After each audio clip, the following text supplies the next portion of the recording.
Hi, everyone, and welcome to this week's edition of What's Driving Token Prices. I'm your host, Katie Talati, Director of Research at Arca. For those joining us for the first time, I'm responsible for identifying and analyzing digital asset and blockchain opportunities for Arca's funds. As part of our research, my team and I examine token prices and the market events that act as catalysts for price change. Based on our research and market events over the past week, here's some notable token price movements and what we think drove these moves. As a reminder, this commentary is not intended to be investment advice, investment research, or an investment recommendation. Please consult your investment professional for your own circumstances. Well, welcome back to another great week, guys.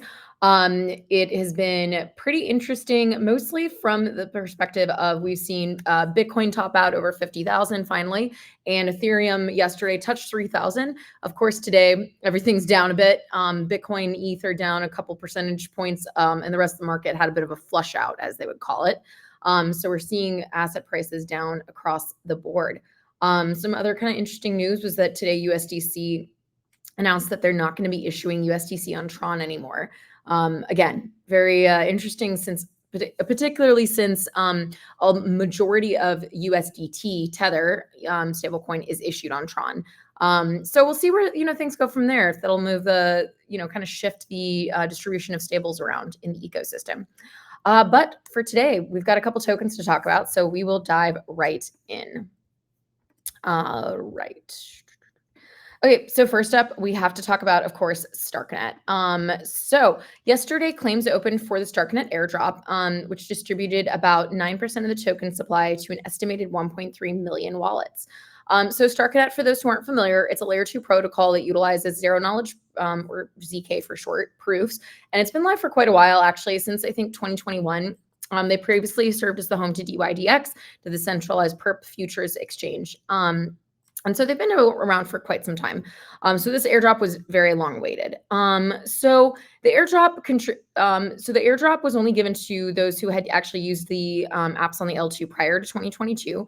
They also awarded GitHub contributors, members of the Ethereum Protocol Guild, which are basically people who do work on Ethereum like mainnet, and usually aren't maybe as well paid for it, just because it's the project doesn't necessarily have any massive amount of tokens to give out anymore. They also gave tokens out to non-blockchain developers who'd contributed to open source projects. The idea being like, hey, here's a free crypto asset. We want to get more people into the ecosystem. And they also gave to early ETH stakers, people who basically staked ETH on their solo stakers on their own. So the airdrop did receive a lot of backlash. I'm not going to coat that or sugarcoat that. A lot of people were saying, we're kind of in the age now of airdrop farming. People think that they've been using some of these products and hoping to get a sizable airdrop. So a lot of folks were a little upset. STRKnet was kind of like, hey, we tried to make this fair. We tried to really only reward people who'd been using us way before airdrop farming became a big deal. But I think it still obviously leaves a sour taste in the community's mouth.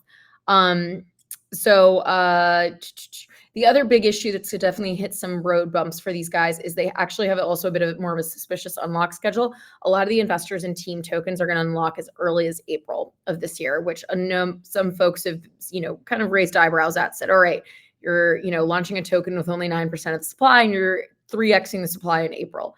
So I guess we'll see how that one goes. But the token did open at about $3.55.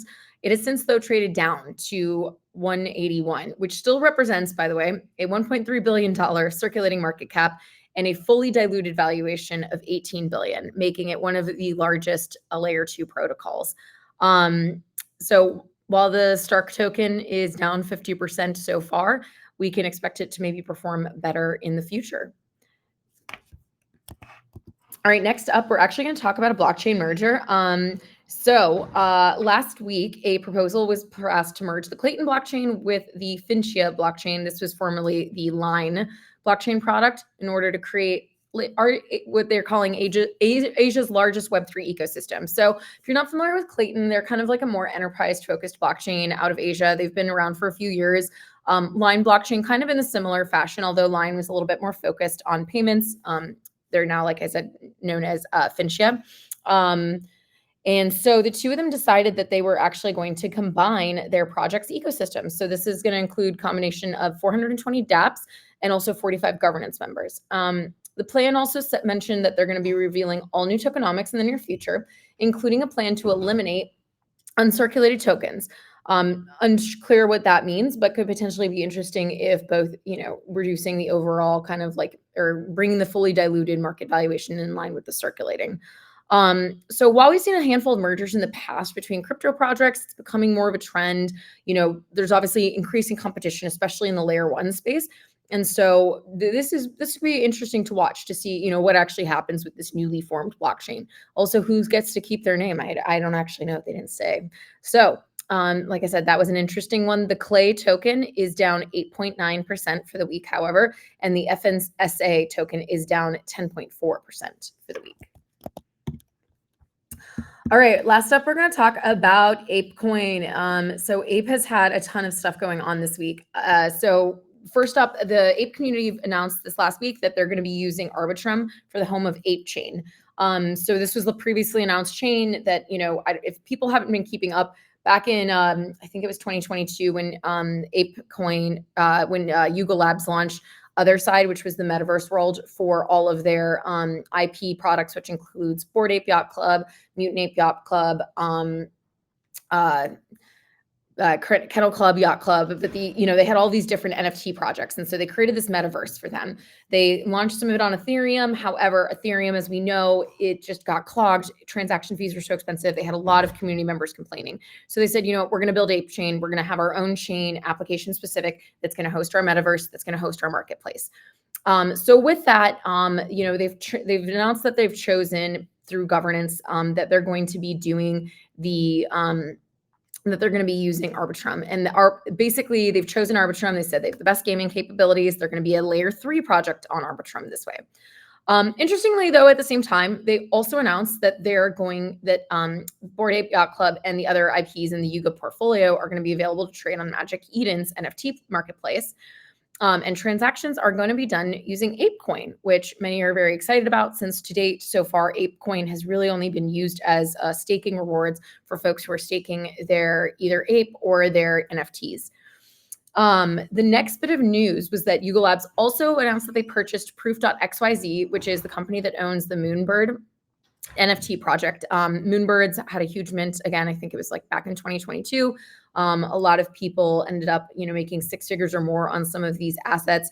Unfortunately, though, Yuga has received a good amount of criticism for this purchase.